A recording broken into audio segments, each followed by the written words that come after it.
Hello friends, I'm Hannah from English Language Department of Universitas Internasional Batam. Today, I'm going to share you some guideline in developing listening materials. So, here we go. Do you have any problems or still confused to design and develop listening material? The things that you must do is to know types of listening practice. Based on Nation and Newton, they are divided two types of listen. First, one way as transactional listening. Second, two way as instructional listening. The aim is to transfer information through one-way listening. This is the reason why teachers use traditional listening materials in the classroom. Brown and Rose propose more detailed classification. These two classifications have many similar points in common, such as intensive, selective, interactive, extensive, responsive, and autonomous. Here's some explanation about Rose and Brown classification. First, we have intensive listening. It's only focused on phonology, syntax, and lexis. The example can be like dictation, illicit repetition, error spotting, and simultaneous interpretation. And Brown support it and said all these techniques as bottom-up skill that play an important role at all language proficiency levels. Second, we have selective listening.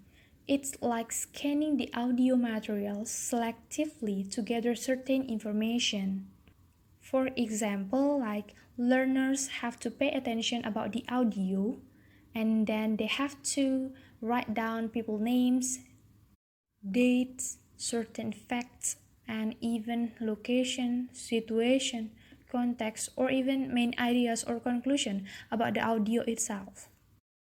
The third is interactive listening. It's like refers to conversational interactions between listener and speaker. It's like a listener have to get the message and the speaker have to give the feedback to the learners. Extensive listening is to develop global understanding of spoken language.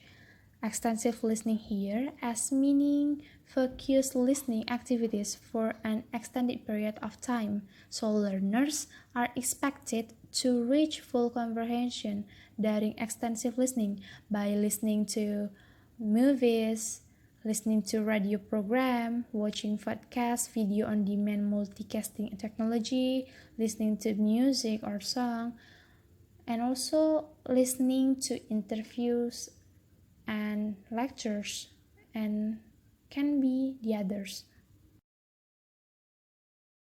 The next is responsive listening. Is a classroom listening activity used to elicit immediate response. Here is to know listeners' response. Some example like asking question, giving comments, seeking clarification, or checking comprehension.